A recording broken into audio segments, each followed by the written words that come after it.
So excited to have the opportunity to have this conversation with you, Brett. Sure. And I'm sure everyone's ready for us to kind of jump in and find out more about AI. So Sure. The focus of our conversation, just to level set for context, is of course small and medium-sized businesses. And so I am a business leader in a small and medium-sized business. What would be some of the top indicators that I'm ready to implement an AI solution? Well, I think the first thing is taking a look at what AI is and isn't.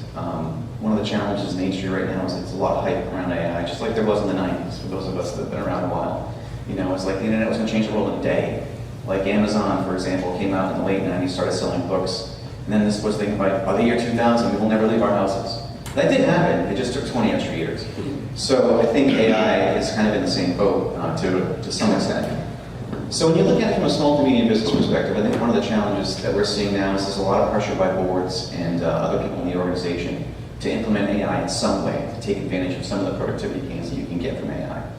And there's a lot of different ways to do that today. I mean, we've all heard of ChatGPT, Copilot, Claude, Perplexity, DALL-E, all these different technologies that are out there. And then of course, every industry has their own set of tools. Like if you look in the medical industry, EMRs like Epic, which is what Brown Medicine and Karen Wayman use to manage their patient loads. Those all contain a level of AI within the EMR itself to try to diagnose conditions and give the doctor some level of diligence so they can hopefully make a better recommendation. The big thing about AI to know about is that it does, to Bob's point earlier, if you put an article on your table, it does hallucinate. It's not perfect. It's not ready to be unleashed like autonomously on the world, I don't think, from what I've seen. So from an SMB or a mid-market perspective, even in the commercial space, you've got to be looking at it from what can it do for me, and then what are the business problems I'm trying to solve with it. I think that's where you have to start. So one of the business problems you might want to solve is, how do I get my people to be more productive with their emails and their messaging and their PowerPoint templates and their Word documents? AI is great for that today. So take this content, summarize it, put it in a PowerPoint deck, and then help me present it to people in a meaningful way. It can cut a lot of time off, and it may give you skills that you didn't know you needed, in the wording of that. It still has to be looked at by a human, but it will accelerate the amount of time that you're, decrease the amount of time it will take to put that together, and at the same time, it will help you create a better presentation because it has much more knowledge to draw upon than you do. That's drawing on the collective knowledge of humanity to a greater or lesser extent, depending on how you look at it. So. I just mentioned at my table that I launched a newsletter. No, I'm not asking you all to subscribe, but if you want to. I use AI in that way, and it makes it a lot easier to get some content ready, and then I, of course, rewrite and make it so that it's my own. But yeah, it's amazing. Well, marketing is a great use case for AI right now because of not only creating the content for the newsletter, but there's a lot of things it can do on the agentic side. I'm sure most of you have heard of agentic AI.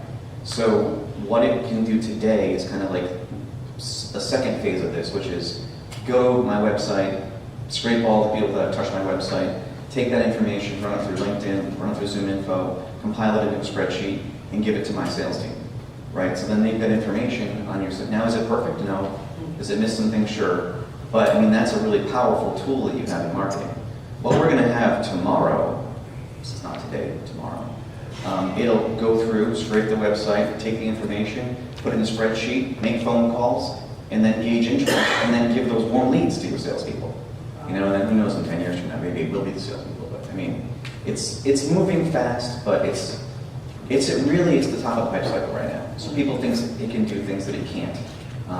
But it will, over time, keep evolving. But it's not alive. It doesn't do those sort of things. It's probabilistic instead of deterministic, right? When you put two numbers in a calculator, 2 + 2 is 4, that's deterministic. It's just the way it is. Probabilistic is what AI does, which it makes assumptions based on mathematical models, and that's how it assembles data. So some of those assumptions are good, some of those assumptions are bad. Yeah. So. You can't read a magazine or listen to the news or anything these days without hearing AI or some write-up about AI. You were starting to get into this a little bit. As a smaller mid-sized business leader, what should I know about what AI can and cannot do for me and my business? What are some of the misconceptions? So some of the misconceptions are it's just going to automate everything, that it can do, like for example, we do development. Last summer we merged with Brave River and they have a development team, so they write a lot of code.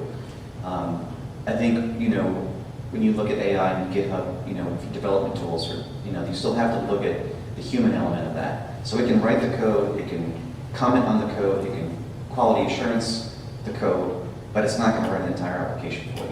You still need that human element of being able to do that. And right now there's an assumption, because there's a lot of hype, that it can do more than it can. And then in some ways, it changes every day. Like one of the other things that's important from a small business perspective is the security element of this, right?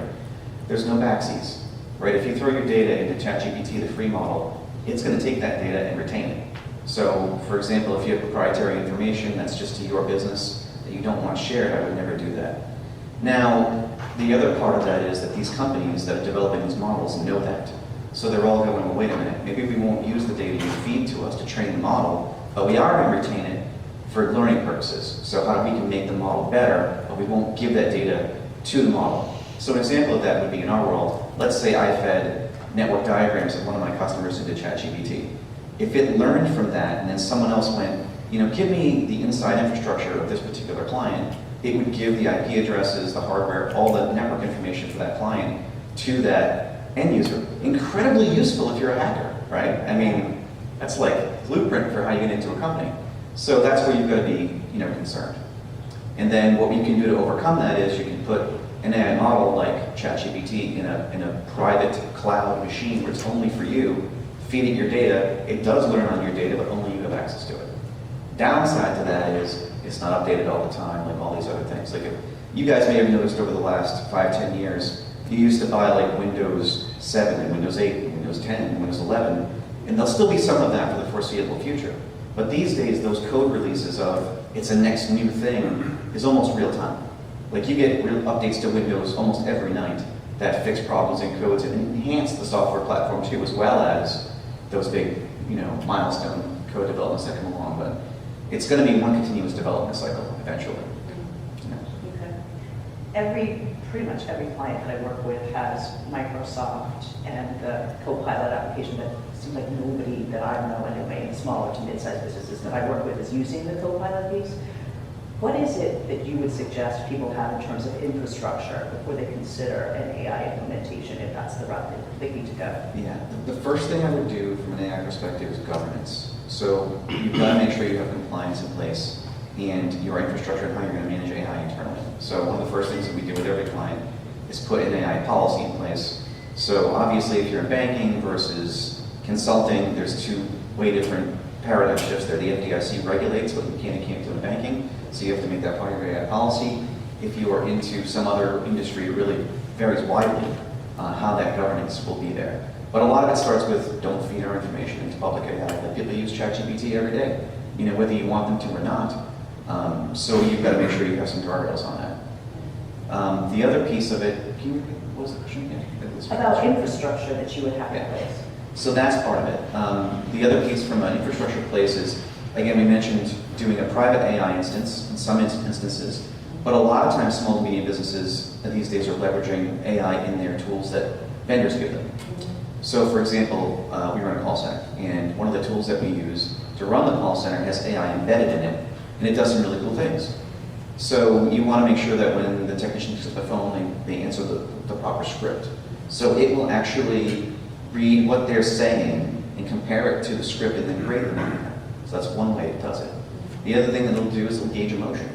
So if someone calls up and they're screaming at a technician, it'll immediately take that recording and give it to a supervisor. So they can look at it and go, is this person upset with us? Are they upset with life in general and check it out on us? Like, how do we gauge that? How do we make sure that we're creating, raving fans with our customers? And then the other thing it can do is the analytics piece of it.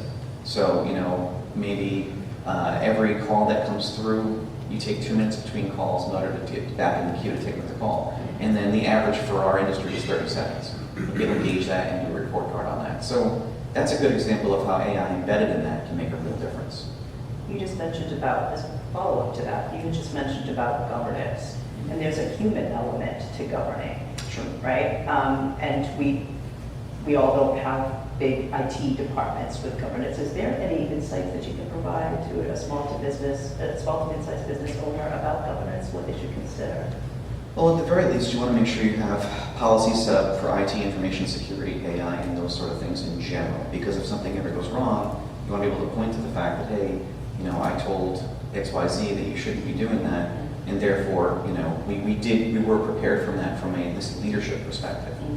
The size of the organization determines the amount of governance that you can do, right? Yeah. Very small organizations, it might be the owner, it might be some mid-level manager that's kind of making sure that governance is done properly. In larger organizations, you have a risk manager and you have some kind of department that does that function. Yeah. So I would say that the most important thing when it comes to starting with AI is defining what your guardrails are right now. And these are going to change over time because the industry is evolving, extremely rapidly. I mean, this morning I had that conversation about Claude, which we were talking about, loading your information into an AI tool, and then does it take that information and store it? The default is ChatGPT does, but Anthropic and Claude are not doing that. So you're seeing a lot of these changes, and then who do you trust, right? So some of these guys are saying they're not doing it, but then they are, right? And I think at some point you just got to determine what your risk tolerance is, and make decisions based on that. You've got to be really smart about this stuff, it sounds. Well, I mean, it's just the world we live in. Information is the most valuable thing in the world to a large degree. That's why you have hackers and all this other stuff going on. So you got to be very mindful of that. What's kind of crazy with AI is today we're in the very early days, but when you look at as it evolves, it can do more. When AI can manage AI, which is like the next evolution of AI, then that's going to open up a Pandora's box of stuff, right? Like, okay, well, if AI can function to some capacity like a person, like some level of logic, does it need a credit card? Can it buy things on its own? How much authority do I give it? How do I manage it? How do I make sure it's not off the rails? Like, these questions are going to get a lot harder as we move forward. To some degree. I don't know if I want AI spending my money on things. Well, you may want to, this is where crypto comes into play, right? So maybe you want to give it stable coins, and it's got a budget, and that's what it can and can't do, and versus, other things. That's blowing my mind. I have an 18 and a 20-year-old at home. I can't fathom something else stuffing my money. Yeah, but this is kind of the use. We've been talking about crypto for years, and it's been kind of these meme coins and all this other stuff that's happened. But when you look at meaningful purposes for using crypto, I mean, one, we have Bitcoin, which is a store of value, but then all these other cryptos, how do you use them? I think it's going to be in commerce for some reason. Wow. To some degree. So, again, I'm a small to mid-sized business leader. What are some of the low-hanging fruit options that I have available to me to implement AI?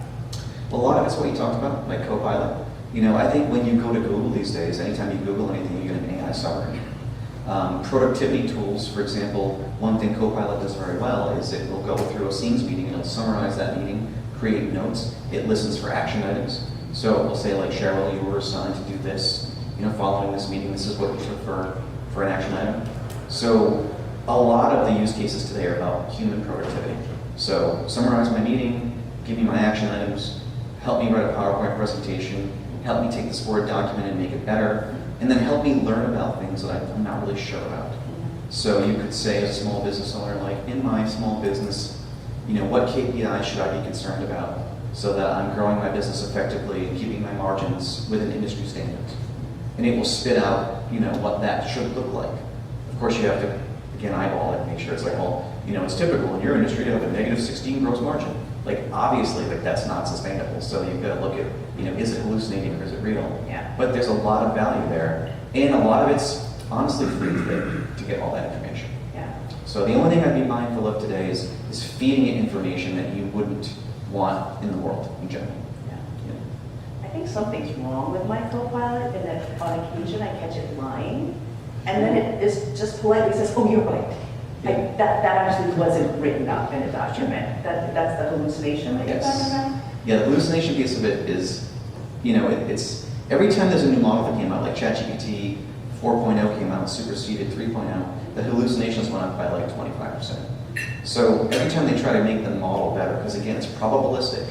It's saying generally when this word is next to this word, it means this. Like that's kind of the probabilistic element of AI. So when you ask ChatGPT something and then it goes, oh, you were right, like we tend to like think about that in the human element. That's just programmed into it. Like it doesn't care. It's just a tool, right? So, but it wants to interact in a way that, you know, Feels human. it feels human, right? Like there was an example a couple of years ago, Microsoft put a chatbot out there, and they said, well, let it learn from people that, you know, feed it. And people fed it tremendously terrible things, and it became abusive. Yeah. And to shut it off. So, you know, it's an example of, you know, what you feed it from a training perspective is what it gives you. And again, it's still early days. Like it's an incredibly powerful tool that you can't just not think when you use it. That'd be bad. I saw something in a leadership format group where they were talking about to get rid of the politeness of ChatGPT, you have to be very specific and say, I want you to hit me hard, I want you to tell me what I need to do. Yeah. And then it can actually like give you bold-faced, you need to do it this way, you stink at this, and people were all excited about the fact that they had them, and they gave the prompts, like tell ChatGPT this, this, and this, and it'll cut out all that politeness and you'll get the real feedback. And I was like, oh, that's horrible. You make a good point though. One of the things that you need to really do when you start to use AI in general is learn how to prompt properly. Yeah. It's kind of funny if you look at it from an evolutionary perspective. For those of us that are around for a while, you know, when you start with DOS and Windows 3.1, with DOS everything was text-based. And then Windows came out and it was like, oh, now I can click and I don't have to type everything. You know, ChatGPT, look at it, it's text-based. Like it's like, bam, back to the mid-80s, right? In computers of that era. You know, next thing you know, it'll become more GUI-based and it'll have things that you can put together. And, you know, it'll grow and evolve. But today it's very manual, it's very text-based. Yeah. You know, especially ChatGPT. Other tools like DALL-E, which does art, is not really text-based. But prompting is a skill that you definitely want to take a step back and make sure you learn properly. Because you'll get better results and better data the better you ask questions. So what should leaders consider in the buy versus build area of implementing AI? How do they go about doing that? The first thing you have to start with is what business problem am I trying to solve? What am I trying to gain? Am I trying to gain efficiency? Am I trying to, you know, reduce my labor force? Am I trying to get better outcomes for my clients? Like once you define all of that, then you can start to put together a plan of how you want to leverage that in AI. That might be taking existing tools that exist in your vertical and using them. It might mean implementing a fixed instance of AI and loading things into it. You know, but it's really about business planning. So here I am now, here I'll be in 5 years. How can I leverage AI to do all of that and do it? Like, there's a tendency to be one and done, and that's not how this is going to work. It's going to be very evolutionary over time. Like you're going to learn something now, start with some basics, and 6 months from now you're going to want to do something else. You know, and the other thing we see too is that boards are pushing CEOs to do something with AI, right? So then it's like, well, what are we going to do? And I guess one low-hanging fruit would be, let's put an instance of AI up and load all HR policies in it, so that when someone wants to find out, like, you know, do I have Christmas off, or how many vacation days does a 2-year employee get? Like you can ask AI for those things. But at the end of the day, like, is that really going to move the needle for your organization? Is that going to make someone really want to use AI for that? Or are they just going to go there, get an answer, and go, Cheryl, I got this answer from AI. Like, is it true? Like, so, I don't know. I think Copilot's a good example of a tool that's useful. Summarizing meetings, like there's tools like Copilot will do that for you. There's another tool called Fellow, which will go out and summarize your meeting and put it through. Most UCAS or universe phone systems today have some level of AI built into the transcription services, so that when you get a voicemail, it gives you a summary of what's there. Sometimes it's pretty funny when if the person mumbles, it's like, well, like, I have no idea what that means. So as Bob had mentioned when he introduced you, you've seen these implementations, worked on them with clients. What are some of the common pitfalls that you can make the leaders in the room aware of in terms of AI implementation in a small to medium-sized business environment? Yeah, the pitfalls are expecting too much, throwing it in and seeing what happens, right? Also not a good business strategy, right? So if you're going to implement AI, you've got to take a look at, how do I train my people? How do I make sure that they're aware of what it can and can't do? Make sure what it should be used for and what it shouldn't be used for. So there's a lot of that has to go on. It's no different than implementing any other business initiative. It's just, you got to be deterministic about how you're going to go about it. and not expect too much. Like if you can get some basic productivity gains in year one, that's great. And then look at, where is this helping me? And, how can I keep things moving forward? In areas like development and certain areas of technology, it's better than in other areas, right? So like Microsoft is saying right now that they're using AI to develop 33% of the code. It's massive. And Microsoft has 40, 50,000 developers. Wow. So does that mean 20,000 people lose their jobs? Probably.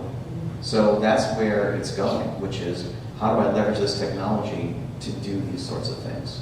Then there's AI in disguise. Like there was a podcast I was listening to today, and Elon Musk was on it, and he said that by July, there will be self-driving Teslas in the city of Austin doing Uber rides and Lyft rides. So, that obviously is AI to a certain degree because it has to take that information and make decisions. It's a different, highly specialized version of AI. But this is an application where this is what's changing the world. Yeah, wow. I think the self-driving car thing is still one of those out there ideas, because they've been trying it, and there's been some scary things that have happened with that, but it's got to come. It's always the way new technology is. Like you can't, look at the space program back in the 60s. There were lots of failures. And in fact, there was a high degree of success considering the complexity of the technology they were using. So in AI, it's really no different. But all these things, people are like, oh, that's never going to work. Like, a Waymo car crashed in the desert in Arizona. It doesn't stop anything from going on. When you look at truck driving as an industry, right? Truck driving is like the #1 industry in the U.S. I think education is #2. But if you could replace all the truck drivers with trucks that drove themselves, think about how much money that is. That's a huge incentive to do that. It's not good for truck drivers, but it is good for people that develop vehicles that replace truck drivers for half the cost, and they capture that profit. So it's like the robots that Tesla's building. People are like, why would I want a robot? Well, if you could go to work in the morning, come home, your house is cleaned, all your chores are done, it wouldn't take long before you're like, oh, if I buy this thing once, it's going to have an ROI of this compared to having a cleaning company come in all the time, and it can do these other tasks. Like, it's going to change the way we consider life, and especially as we get older, we'll do some of the tasks that, seniors need. I think that's probably one of the big use cases for robots. Yeah, I would like one of those robots personally. Yeah. I don't know if we'll cook dinner anytime soon. But then you can always just order in, the meal service plan thing. Think about the recipes it would have access to. Oh, yeah. Like tens of thousands, make this meal the way they make it in Italy on Tuesday when it's sunny. But then you gotta check it like my co-pilot, because you never know what's gonna happen. Well, the first time you get lasagna that's got anchovies in it, you're gonna be like, well, what happened here? That's very true. So, final question for you, Rick. I'm a leader. What is it that I should be keeping my eyes on for the next 3 to 5 years for AI for my business so that I'm prepared? I don't want to fall behind. Yeah, well, I would start today with the low-hanging fruit, right? Put some policy in place, get your governance in place, start using it to do basic tasks that are going to improve your outcomes, right? Like having it write emails and having it, I'm going to go into a sales meeting with this person, their personality is like this, what's the best way to talk to them? Like, that's a great use of AI. So, use it to your business advantage today, and then keep your ears and eyes open on 2 different fronts. One is specific vertical technologies that are going to be useful to your industry, and then also on general AI and the evolution of it in the marketplace. And then as you take your business goals, like every year you go through business planning, I would ask myself, okay, I want to achieve this in FY26. What can I do with technology? Maybe specifically AI, but there are other fields that are emerging in technology too, like data analytics is really big right now, and then tying disparate systems together. How can I use all of that to achieve my goals? Is how I would keep looking at it. And also pay attention to your crazy nephew, because a lot of times they know a lot more than we do because they're using it every day, right? And don't take those videos you see on Instagram as gospel. Like someone's like, oh yeah, I just use it to do this and it automates everything. And it's like, yeah, but it fails 87% of the time. That's not what they're telling you, right? So. But there's a lot of cool stuff going on. It's a very, it's cool just like the 90s were for the internet, I think, in my world, to see AI do all this. And it's a constant game of, not going too far, but, not being too conservative. And I think that's the challenge. And sometimes you just gotta take risks. But I wouldn't go out there and just spend money wildly on technologies that you don't understand. Like that would be a place that I would not start. Yeah. So, I'm glad that I've played an instrument in school. I'll say this as a last thought, because I think it still allowed me an ear to hear AI voice versus a regular voice, because it sounds different to me. But that's probably not going to last very long, I'm assuming. this is another challenge we're going to face. So I did a radio broadcast on like 11:20 a.m. on Socket Radio, like 2011. And one of my developers found those recordings on YouTube, fed it into AI. And then, one of the common scams is, Cheryl, go to Walmart and buy $4,000 worth of gift cards for me. Like I sent you a text from me. They used my voice to create a script to do that. And it was real close. So, and the real danger is exploiting certain populations, like there's stories all the time about someone who's a grandparent and their daughter's at college. Yeah. And they take the daughter's voice and they use it to call the grandparent and go, Grandma, I'm in jail. Wire $3,000 to this fund so I can get out. The grandmother freaks out, wires the money, and then calls the granddaughter the next day, and she's like, what are you talking about? I was in my dorm room the whole time. So most of these scammers use emotion and fear to manipulate people. And if you're not prepared for it at all, which most people that are tired aren't paying attention to what AI is doing, it can have detrimental consequences. There's going to have to be some way to certify what's real and what's not, and it's going to get scary for a while. Yeah. If it's audio, I would say if it's out of your element, whether it's an email, a voicemail, stop, confirm it. Because the other thing too is spam. I mean, everybody here gets phished in spam. If you read those emails, just be like, you'd read the email and go, this was written by someone who doesn't know English, it's clear. But nowadays, using AI, those emails are really much, much better. And it's a challenge. Yeah. Thank you so much, Rick. You're welcome. Glad to be here. Goodbye.